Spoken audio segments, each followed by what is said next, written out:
សួស្តីបងប្អូនទាំងអស់គ្នាយប់នេះស្រមៅសូមចេញមកនិទានទៀតហើយដោយមានរឿងរ៉ាវរបស់បងស្រីម្នាក់ដែលគាត់មានឈ្មោះថាចៃវិនដែលរឿងរ៉ាវនេះបានកើតឡើងនៅហាងមន់បំពងមួយកន្លែងជាដំបូងបងប្អូនអ្នកស្ដាប់អាចគាំទ្រពួកយើងបានដោយងាយដោយគ្រាន់តែចុច like និង subscribe ដើម្បីទទួលបានវីដេអូថ្មីៗដែលពួកយើងបានបង្ហោះនោះជាការស្រេចរឿងរ៉ាវនៅយប់នេះគឺជារឿងរបស់ចៃវិនបងប្អូនអ្នកស្ដាប់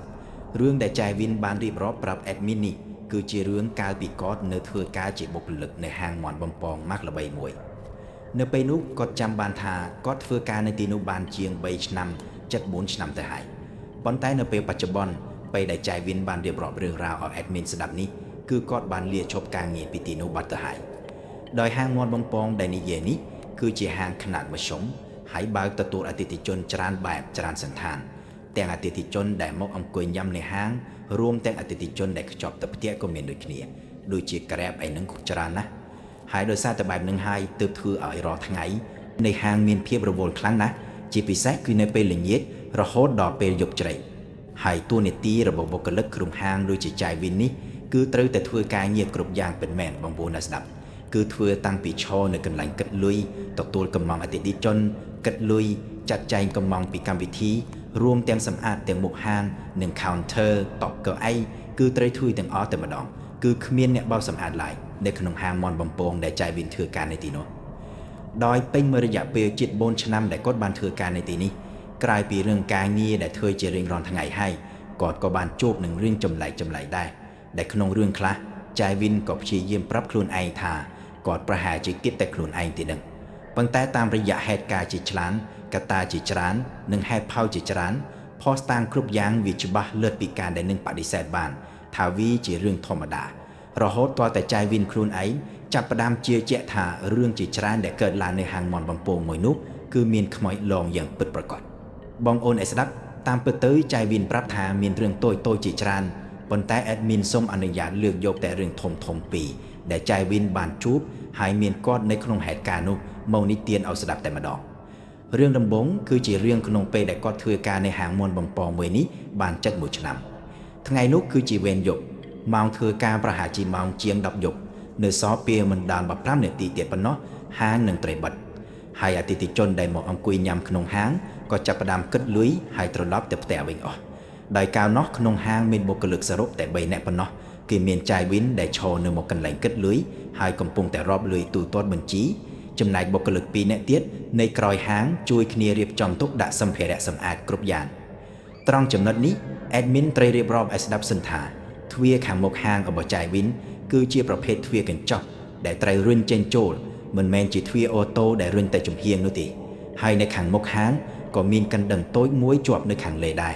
ហើយដូច្នេះហើយរាល់ពេលដែលមានមនុស្សបើកទ្វារចេញចូលសំឡេងកណ្ដឹងនៅមុខហាងនឹងបន្លឺឡើងធ្វើឲ្យអ្នកក្នុងហាងរួមទាំងអ្នកនៅកន្លែងទៀតលុយបានដឹងភ្លាមថាមានអតិថិជនចូលមកឬសូម្បីតែមានមនុស្សដើរចេញពីហាងក៏នឹងលឺដូចគ្នាដែរ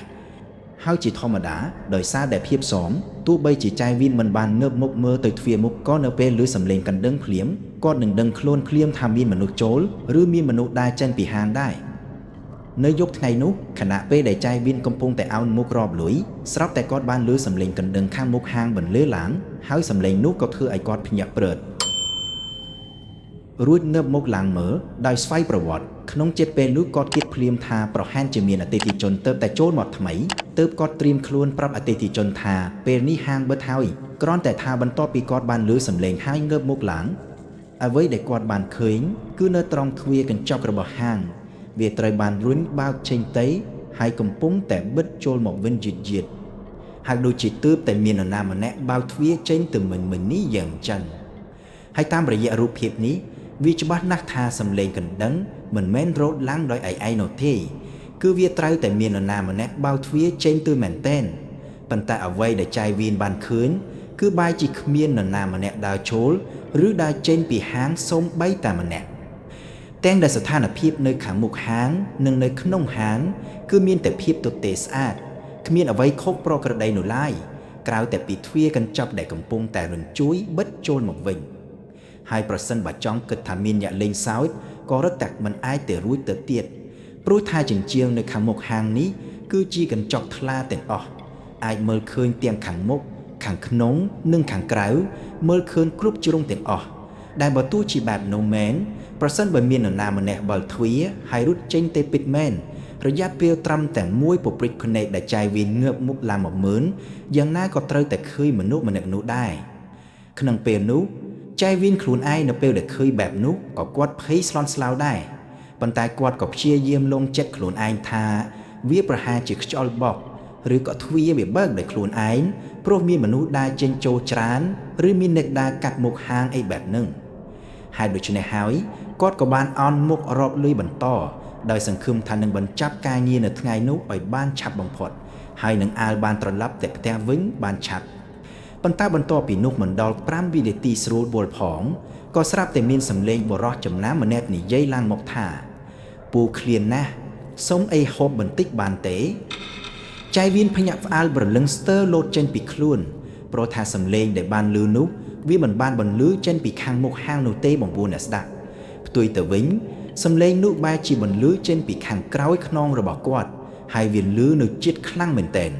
ដូចជាមានមនុស្សមកនិយាយនៅក្បែរក្បាលឬមកខ្សឹបនៅក្បែរត្រចៀកយ៉ាងចឹងហើយគាត់ក៏ស្រែកឡើងខ្លាំងភ្លាមរហូតដល់បងដែលនៅក្រោយហាងភ័យស្លន់ស្លោហើយក៏ប្រញាប់រត់ចេញមកមើលថាមានរឿងអ្វីកើតឡើងប៉ុន្តែបន្ទាប់ពីនោះនៅពេលដែលគាត់រៀបរាប់ហេតុការណ៍មិញនេះឲ្យបងដែលជាបុគ្គលិកដូចគ្នាស្ដាប់ហើយអ្នករាល់គ្នាក្នុងហាងបែរជាស្ងាត់មាត់មួយសន្ទុះមុននឹងនឹកឃើញដល់រឿងមួយដែលធ្លាប់កើតឡើងកាលពីប៉ុន្មានថ្ងៃមុនរឿងនេះចៃវៀនក៏ស្ថិតនៅក្នុងហេតុការណ៍នោះដែរដូច្នេះគាត់ក៏ចាំបានភ្លាមព្រោះវាស្រដៀងគ្នាទៅនឹងអ្វីដែលគាត់បានឮមុននេះខ្លាំងណាស់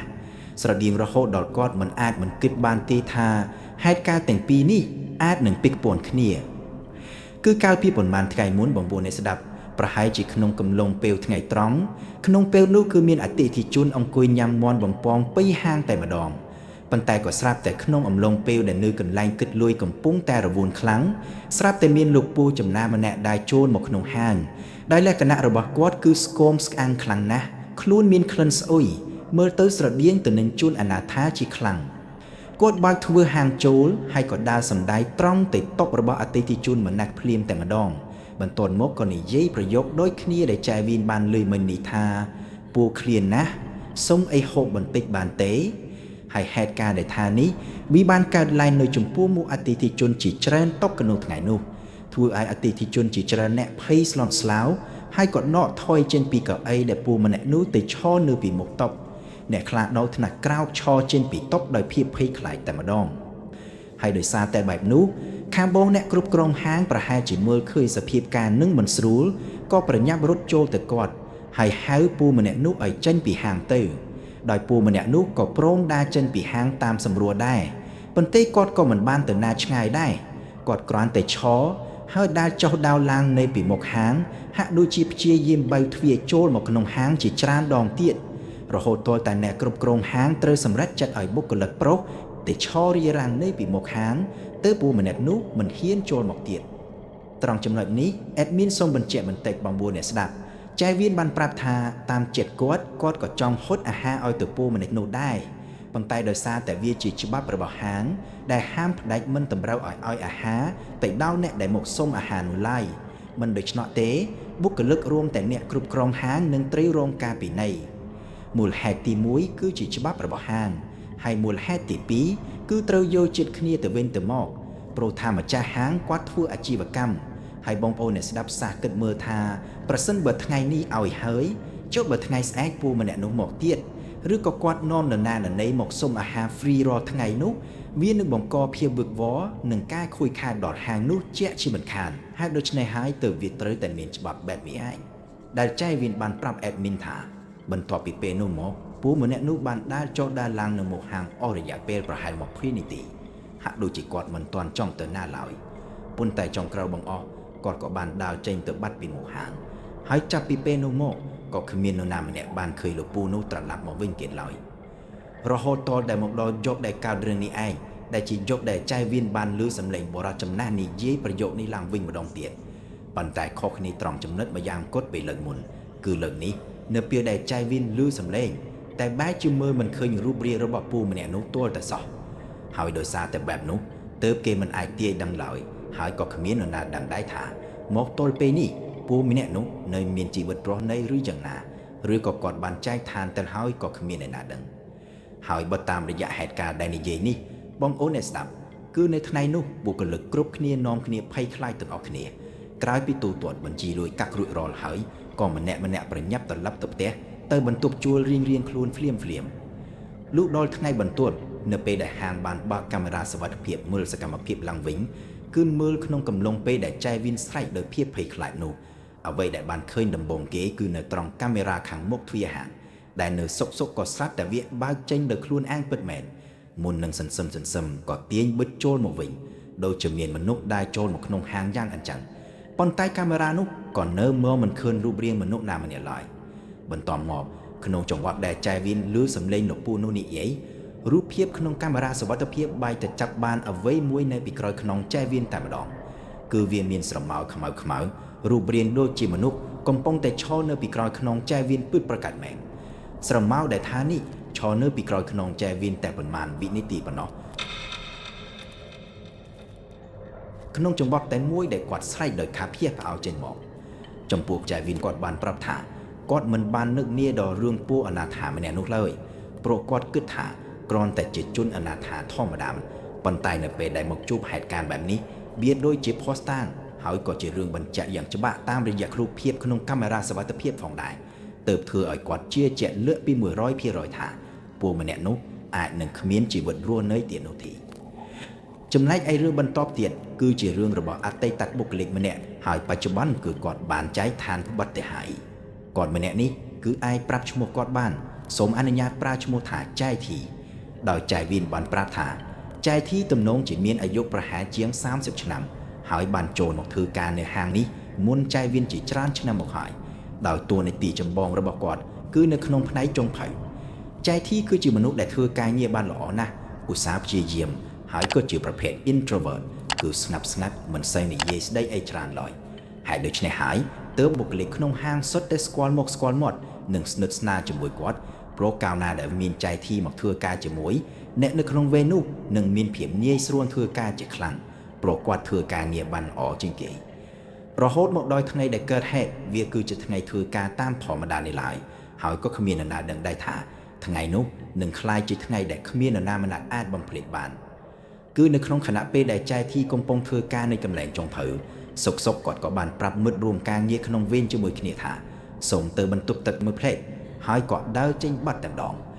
រហូតពេលវេលាកំឡុងទៅផុត10នាទីហើយក៏ផុតទៅកន្លះម៉ោងក៏នៅតែគ្មាននរណាម្នាក់ឃើញចែធីត្រឡប់មកកន្លែងចុងភៅវិញនោះឡើយរហូតដល់ពេលវេលាកំឡុងទៅជាច្រើនម៉ោងគាត់ក៏នៅតែមិនទាន់ចេញពីបន្ទប់ទឹកដែរគឺឲ្យមុជភ្លាក់នៅក្នុងកន្លែងចុងភៅក៏បានចាប់ផ្ដើមមានអារម្មណ៍ថាចម្លែកដោយជាធម្មតាគាត់មិនដែលបាត់ស្រមោលទៅយូរបែបនេះឡើយហើយដូច្នេះហើយទើបមានបុគ្គលិកម្នាក់ដើរទៅគាស់ទ្វារបន្ទប់ទឹកដែលគាត់បានចូលទៅប៉ុន្តែអ្វីដែលទទួលបានមកវិញគឺមានតែភាពស្ងប់ស្ងាត់គ្មានសំឡេងឆ្លើយតបចេញពីខាងក្នុងឡើយហើយទ្វារបន្ទប់ទឹកនោះក៏ត្រូវបានចាក់សោពីខាងក្នុងផងដែរហេតុដូច្នេះហើយបុគ្គលិកគ្រប់គ្នាក៏បានព្យាយាមហៅឈ្មោះបងស្រីម្នាក់នោះយ៉ាងយូរប៉ុន្តែមិនថាហៅយ៉ាងណាឬក៏គាស់ទ្វារយ៉ាងណាក៏មិនមានការឆ្លើយតបអ្វីចេញពីបន្ទប់ទឹកនោះមកវិញឡើយហើយបន្ទាប់មកអ្វីដែលគ្រប់គ្នាមានការបារម្ភខ្លាចនោះក៏បានคล้ายជាការពិតព្រោះក្រោយពេលទំនេរទ្វារបន្ទប់ទឹកចូលទៅនោះបងប្អូនអ្នកស្ដាប់គ្រប់គ្នាក៏បានឃើញនឹងភ្នែកថាចែធីត្រូវបានដេកសន្លប់ស្ដូកស្ដឹងនៅលើអិតបន្ទប់ទឹកដោយមិនមានការឆ្លើយតបអ្វីទាំងអស់ទោះជាយ៉ាងណាក៏ដោយគ្រប់គ្នាក៏បានព្យាយាមជួយសង្គ្រោះបឋមយ៉ាងអស់ពីសមត្ថភាពនិងបានទេហៅឡានពេទ្យមកទទួលយកទៅប៉ុន្តែទោះយ៉ាងណាវាក៏ហាក់ដូចជាយឺតពេលណាស់ទៅហើយដោយចែធីបានចែកឋានតីនៅថ្ងៃនោះបាត់ទៅហើយដែលហេតុការណ៍នោះវាមានភាពទាន់ហន់ពេក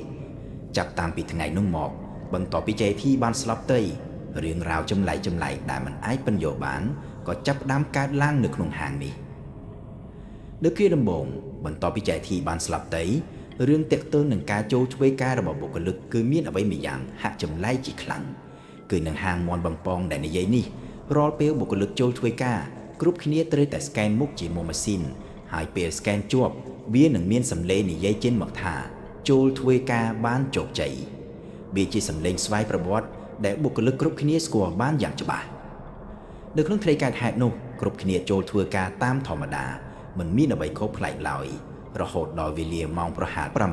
7:15 នាទីដែលម៉ោង7:15 នាទីវាជាម៉ោងដែលចែកធីតែងតែចូលធ្វើការជាប្រចាំស្រាប់តែម៉ាស៊ីនស្កេនមុខនោះបានបន្លឺសំឡេងឡើងមកថាចូលធ្វើការបានជោគជ័យចូលធ្វើការបានជោគជ័យគឺបន្លឺឡើងក្នុងម៉ោងដដែលនោះឯងគឺម៉ោង7:15 នាទីហើយវាលឺបែបនឹងក្នុងមួយសប្តាហ៍ប្រហែល3 ទៅ 4 ដងទាំងដែលពីមុនមកម៉ាស៊ីននេះមិនដែលជួបបញ្ហាបែបនឹងឡើយហើយម្យ៉ាងវិញទៀតនោះគឺត្រូវប្រាប់បងប្អូនអ្នកស្ដាប់ថានៅក្នុងហាងមាត់បំពងនេះវាជាហាងប្រភេទដែលគេហៅថា stand alone គឺហាងនោះវាមិនបានស្ថិតនៅក្នុងផ្សារទំនើបឡើយហើយដូច្នេះហាងមាត់បំពងនោះគឺត្រូវមានបន្ទប់ទឹកនៅក្នុងហាងផ្ទាល់តែម្ដងនៅក្នុងហាងមានបន្ទប់ទឹកសរុប2បន្ទប់ជាបន្ទប់ទឹកដែលទាំងអតិថិជននិងបុគ្គលិកប្រើរួមគ្នាតែម្ដងហើយបន្ទាប់ពីចែកធីស្លាប់បាត់ទៅក្នុងកំឡុងពេលដំបូងក៏មានបុគ្គលិកដែលដាន់រឿងហើយក៏មិនហ៊ានប្រើប្រាស់បន្ទប់ទឹកមួយនោះឡើយគឺបន្ទប់ដែលចែកធីបានដេកសន្លប់និងស្លាប់នៅក្នុងនោះឯងបុគ្គលិកគ្រប់គ្នាដែលដាន់រឿងនឹងនាំគ្នាជៀសទៅប្រើបន្ទប់ទឹកមួយទៀតដែលនៅជាប់គ្នាទោះជាយ៉ាងនេះក៏ដោយអតិថិជនដែលមកប្រើប្រាស់សេវាកម្មនៅក្នុងហាងពួកគាត់គឺមិនបានដឹងរឿងទាំងអស់នេះឡើយគឺពេលដែលអតិថិជនចង់ចូលបន្ទប់ទឹកគឺពួកគាត់នឹងជ្រើសរើសចូលតាមចិត្តរបស់ពួកគាត់រហូតតទៅមានថ្ងៃមួយបុគ្គលិកក្នុងហាងក៏បានលើកសម្លេងអតិថិជនម្នាក់ដោយសម្លេងភ័យស្លន់មុនពេលដែលអតិថិជនម្នាក់នោះប្រញាប់រត់ចេញមកខាងមុខហាងហើយក៏ប្រាប់ទៅបុគ្គលិកថាឲ្យជួយទៅមើលបន្តិចឥឡូវនេះមានមនុស្សសន្លប់ដេកដួលក្នុងបន្ទប់ទឹកភ្លាមនៅពេលដែលបុគ្គលិកបានលេចថាមានមនុស្សសន្លប់ដេកដួលក្នុងបន្ទប់ទឹកបុគ្គលិកគ្រប់គ្នាក៏ស្រាប់តែមានទឹកមុខស្លេកស្លាំងព្រមគ្នាតែម្ដងក៏ព្រោះថាបន្ទប់ទឹកនោះវាជាបន្ទប់តែមួយដែលចៃធីគាត់បានចែកឋានតីនោះឯងបរិយាកាសនៅពេលនោះក៏ត្រូវបានផ្លាស់ប្ដូរពីសភាពដែលកំពុងតែមានសម្លេងវក់វីបែរទៅជាស្នប់ស្ងាត់ភ្លាមហើយក៏មិនមាននរណាម្នាក់ចង់ជាមនុស្សដំបូងគេដែលដើរទៅមើលបន្ទប់ទឹកនោះឡើយក៏បណ្ដេញនៅចុងក្រោយបំផុតវាក៏មិនអាចជៀសវាងបានឡើយបងប្អូនអ្នកស្ដាប់ក្នុងនាមជាបុគ្គលិកគឺត្រូវតែមើលថែហាងហើយក៏មានទានាទីជាប់នឹងខ្លួនព្រោះថាប្រសិនបើមានអតិថិជនដួលពិតមែននោះគឺត្រូវហៅឡានពេទ្យហើយបើមិនមាននរណាម្នាក់ទៅជួយទេរឿងរ៉ាវវានឹងកាន់តែរីកធំនិងក្លាយជាបញ្ហាធំជាមុនចាក់ជាមិនខានហើយដូច្នេះហើយទើបមានបុគ្គលិកម្នាក់បង្ខំចិត្តសន្សឹមដើរតាមអតិថិជនម្នាក់នោះទៅប៉ុន្តែនៅពេលទៅដល់ខាងមុខបន្ទប់ទឹកវាបែរជាទំទេស្អាតមិនមាននរណាម្នាក់ដេកនៅលើឥដ្ឋដោយដែលអតិថិជនម្នាក់នោះបាននិយាយនោះឡើយហើយដោយសារតែបែបនោះឯងទាំងអតិថិជននិងបុគ្គលិកបានត្រឹមតែឈរអេះក្បាលនៅមុខបន្ទប់ទឹកនោះឯងទឹកមុខរបស់អតិថិជនមើលទៅហាក់ដូចជាមានការងឿងឆ្មោះជាខ្លាំងហើយក៏មើលទៅហាក់ដូចជាការពិតដែរគឺគាត់ប្រកាសជាមិនបានមកលេងសើចចំពោះរឿងបែបនេះឡើយហើយអ្វីដែលសំខាន់នោះគឺអតិថិជនគាត់មិនបានដឹងឡើយនោះថាបន្ទប់ទឹកមួយនេះធ្លាប់មានបុគ្គលិកស្លាប់នៅខាងក្នុងនោះហើយអ្វីដែលរឹតទៅលើពីនេះទៅទៀតដឹងអីអត់បងប្អូនអ្នកស្ដាប់នោះគឺបន្ទាប់ពីបុគ្គលិកនិងអតិថិជនម្នាក់នោះដើរត្រឡប់ចេញពីមុខបន្ទប់ទឹកវិញអតិថិជនក៏ដើរទៅអង្គុយនៅតុរបស់ខ្លួនវិញបន្ទាប់មកអតិថិជនម្នាក់នោះក៏ក្រឡេកមើលទៅក្នុងផ្នែកកន្លែងចុងភ័យនៅខាងក្នុងហាងហើយក៏ចង្អុលដៃទៅខាងក្រោយហាងរួមជាមួយការនិយាយចេញមកដោយទឹកមុខធូរស្រាលក្នុងចិត្តថាអូឃើញហើយអូនម្នាក់នោះបានញើសពីបន្ទប់ទឹកហើយទៅនៅក្នុងកន្លែងចុងភៅបាត់ហើយតាក្នុងវិនាទីនោះឯងនៅពេលដែលបុគ្គលិកគ្រប់គ្នាបានលឺសម្ដែងនេះរបស់អតិថិជនបុគ្គលិកគ្រប់គ្នាក៏សម្លឹងមើលមុខគ្នាដែលភាពស្រឡាំងកាំងព្រោះថាម្នាក់ដឹងច្បាស់ណាស់ថាវាមិនអាចទៅរួចឡើយព្រោះចុងភៅក្នុងកន្លែងធ្វើម្ហូបនៅថ្ងៃនោះគឺមានតែម្នាក់គត់ហើយគាត់បានចេញទៅយកគ្រឿងផ្សំពីសាខាក្បែរខាងបាត់ទៅហើយដោយសារតែម្សៅបំពងវាអស់ហើយតាមរយៈសម្ដីនេះរបស់អតិថិជនដែលឃើញមនុស្សដេកដួលក្នុងបន្ទប់ទឹកហើយដើរប្រឡប់ចូលទៅក្នុងកន្លែងចុងភៅវិញនោះវាក៏បានបង្ហាញឲ្យឃើញថាអ្វីដែលអតិថិជនបានឃើញនោះវាប្រកាសជាវិញ្ញាណរបស់ចាធីច្បាស់ 100% តែម្ដងមកពុនស្ដាប់ដោយសារតែរឿងទាំងនេះវាជារឿងដែលរាប់ចម្លើយមិនបានបុគ្គលិកជាច្រើនណាស់រួមទាំងចាយវៀនខ្លួនឯងក៏ធ្លាប់យករឿងរ៉ាវទាំងអស់នេះទៅរៀបរាប់ប្រាប់បងអ្នកគ្រប់គ្រងហាងជាច្រើនដងដែរប៉ុន្តែវាហាក់ដូចជាគាត់មិនសូវជាជឿនៅរឿងបែបនេះឡើយហើយគាត់តែងតែប្រាប់ទៅវិញថាកូនចៅរបស់គាត់គិតច្រើនតែខ្លួនឯងឬក៏ហេតុការណ៍ខ្លះវាកើតឡើងដោយចៃដន្យនេះអញ្ចឹងទៅរហូតតតែមានថ្ងៃមួយបងអ្នកគ្រប់គ្រងហាងគាត់ក៏បានជួបផ្ទាល់ដោយខ្លួនឯងតែម្ដងដោយនៅថ្ងៃនោះគាត់បានចូលមកក្នុងហាងនៅពេលល្ងាចចំពេលដែលមិនសូវមានអតិថិជនគាត់ក៏អង្គុយនៅឯកន្លែងគិតលុយខាងមុខហាងបន្តមកនៅសុក ទូរស័ព្ទរបស់ហាងក៏បានរត់ឡើងមកដែលទូរស័ព្ទដែលនិយាយនេះគឺជាទូរស័ព្ទដែលប្រើសម្រាប់តែការងារបុគ្គលិកក្នុងហាងប៉ុណ្ណោះគឺសម្រាប់តែទេហៅពីសាខាមួយទៅសាខាមួយទៀតឬក៏ដូចជាខាង office គេទេមកអីបែបហ្នឹងក្នុងពេលនោះនៅពេលដែលទូរស័ព្ទរត់ឡើងគាត់ក៏លើកទទួលតាមធម្មតាហើយក៏បានជម្រាបឈ្មោះសាខាអីចឹងដែរប៉ុន្តែបន្ទាប់ពីគាត់និយាយចប់ខាងខ្សែមកខាងទៀតក៏បែរជាស្ងាត់ឈឹងរហូតតតែបងអ្នកគ្រប់គ្រងហាងត្រូវនិយាយអាឡូអាឡូទៅជាច្រើនដងប៉ុន្តែក៏មិនមានសម្លេងឆ្លើយតបមកវិញនោះឡើយហើយនៅក្នុងចង្វាក់ដែលគាត់រៀបនឹងដាក់ទូរស័ព្ទចូលទៅហើយនៅសុកក៏ស្រាប់តែមានសម្លេងតិចបន្លឺឡើងក្នុងខ្សែទូរស័ព្ទវាដូចជាសម្លេងទឹកហូរជាសម្លេងតែមួយដូចទៅនឹងក្បាលរ៉ូប៊ីណេទឹកនៅក្នុងកន្លែងចុងភៅហើយបន្ទាប់ពីនោះមកក៏មានសម្លេងរបស់មនុស្សស្រីខ្សោសម្លេងញ័រដូចជាមនុស្សនិយាយដោយគ្មានកម្លាំងកំហែងហើយហៀបនឹងសន្លប់យ៉ាងអញ្ចឹងខាងចុងខ្សែគឺជាសម្លេងរបស់មនុស្សស្រីម្នាក់ហើយក៏បានប្រាប់អាការៈទៅបងអ្នកគ្រប់គ្រងហាងថាអេឡែននេះខ្ញុំមិនស្រួលខ្លួនទេខ្ញុំសូមច្បាប់ឈប់សម្រាកនៅថ្ងៃនេះនៅពេលដែលមនុស្សស្រីនៅខ្សែម្ខាងទៀតបាននិយាយចប់នារីនោះក៏ក្អកហើយក៏ផ្ដាច់ទំនាក់ទំនងទៅតែម្ដងដែលក្នុងពេលនោះដែរភ្លាមនៅពេលដែលបងម្ចាស់ហាងបានស្ដាប់បែបនោះហើយគាត់ក៏មានការងឿងឆ្ងល់ហើយក៏ព្យាយាមអង្គុយគិតថាសំឡេងដែលគាត់បានឮមុននេះហេតុអ្វីបានជាវាស្រដៀងម្ល៉េះដូចជាគាត់ធ្លាប់បានឮនៅកន្លែងណាមួយយ៉ាងចឹងលោកក្រោយមកនៅពេលដែលភាពស្រដៀងវាកាន់តែច្បាស់ឡើង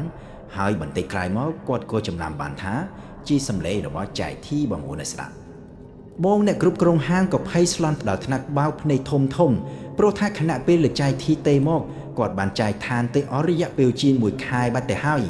យប្រសិនបើគាត់បានស្លាប់ទៅជាង1ខែទៅហើយនោះមិនក៏នៅតែអាចទេត្រឡប់មកហាងបានទេនោះវាស្មើនឹងថាពេញ1ខែកន្លងមកនេះវិញ្ញាណរបស់ចែកធីនេះមិនទាន់បានទៅណានោះឡើយគឺនៅតែបន្តធ្វើការនៅហាងនោះឯងបន្ទាប់ពីរឿងនេះបានកើតឡើងបងអ្នកគ្រប់គ្រងហាងគាត់ក៏ហាក់ដូចជាព្យាយាមចង់និមន្តព្រះសង្ឃមកប្រប់ព្រំទឹកមុនអីបែបហ្នឹង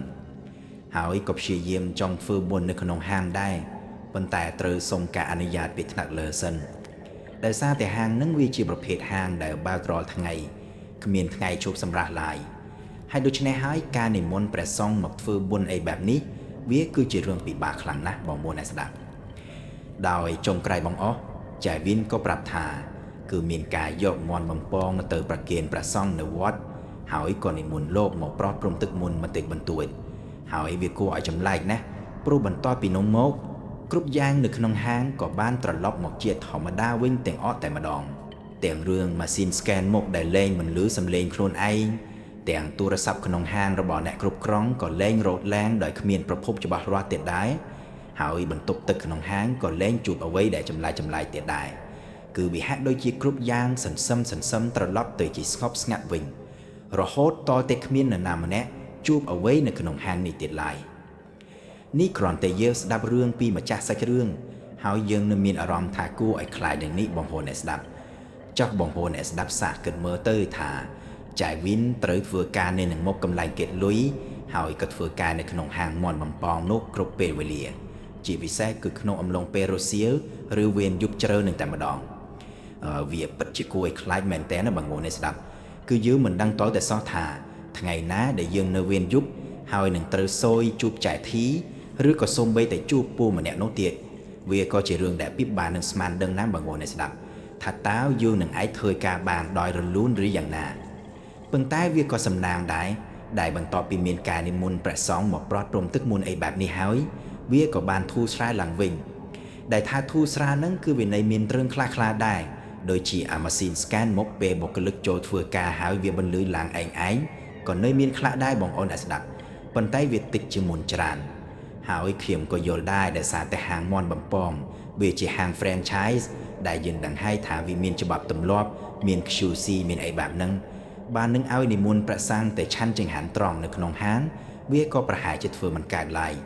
អ្វីដែលធ្វើបានគឺមានតែការយកមន់បំពងនឹងឯងទៅប្រគេននៅវត្តហើយនិមន្តព្រះសង្ឃមកប្រត់ព្រំទឹកមុនបន្តិចបន្តួចប៉ុណ្ណោះលុះពេលប្រត់ព្រំទឹកមុនហើយវាក៏បានធូរស្រាលទៅក៏អូខេល្មមនឹងឯងនៅធ្វើការបន្តទៀតបានប៉ុន្តែឃើញថាបច្ចុប្បន្ននេះចែវិនបានលាឈប់បាត់ហើយក៏ទៅធ្វើការងារផ្សេងបាត់ទៅហើយប៉ុន្តែហាងមន់បំពងសាខាដែលនិយាយនេះក៏នៅតែបន្តបាច់ហើយក៏មានបុគ្គលិកថ្មីចូលមកច្រើនកុះកពេញហាងតែម្ដង ដែលបុគ្គលិកថ្មីៗទាំងអស់នោះច្បាស់ណាស់ថាប្រហែលជាមិនដឹងពីរឿងរ៉ាវដែលធ្លាប់កើតឡើងពីមុនមកនោះឡើយរឿងទាំងពីរដែលចែវិនបានរៀបរាប់ប្រាប់ admin នេះវាពិតជារន្ធត់មែនបងប្អូនអ្នកស្ដាប់ជាពិសេសគឺរឿងរបស់ចែធីចុះបងប្អូនអ្នកស្ដាប់វិញតើយល់ឃើញយ៉ាងណាដែរចំពោះរឿងរ៉ាវរបស់ចែវិននេះប្រសិនបើជាបងប្អូនវិញបើបងប្អូនត្រូវធ្វើការវេនរសៀលឬវេនយប់ជ្រៅនៅហាងមន់បំពងនោះទាំងដែលដឹងច្បាស់ថាបន្ទប់ទឹករបស់ហាងធ្លាប់មានមនុស្សស្លាប់នៅក្នុងនោះតើបងប្អូននៅតែហ៊ានចូលបន្ទប់ទឹកក្នុងហាងនោះទៀតដែរឬទេហើយនឹងអាចធ្វើការដោយមានស្មារតីនឹងណដូចជាចៅវិនឬក៏អត់ហើយបើសិនជាបងប្អូនយល់យ៉ាងណាបងប្អូនអ្នកស្ដាប់អាច comment នៅខាងក្រោមបាន admin និងក្រុមការងារនឹងតបទៅវិញនៅរាល់សារទាំងអស់ហើយបងប្អូនអ្នកស្ដាប់អាចគាំទ្រពួកយើងបានយ៉ាងងាយស្រួលគ្រាន់តែចុច like វីដេអូនេះឬក៏ share ទៅកន្លែងណាដែលបងប្អូនចង់បានឬក៏អាច subscribe channel របស់ពួកយើងនោះជាការស្រេចយើងសន្យាថានឹងធ្វើមេតិកាឲ្យកាន់តែល្អតាមដែលអាចធ្វើបានសម្រាប់យប់នេះ admin សូមថ្លែងអំណរគុណយ៉ាងជ្រាលជ្រៅចំពោះការស្ដាប់របស់បងប្អូនជាចុងក្រោយ admin សូមឲ្យបងប្អូនមានក្តីសុខសុវត្ថិភាពនិងរួចចាកឆ្ងាយពីបញ្ហាទាំងឡាយមិនថាផ្លេកភ្លីឬភ្លើងងងឹតសូមសុបិនល្អណាបងប្អូនទាំងអស់គ្នា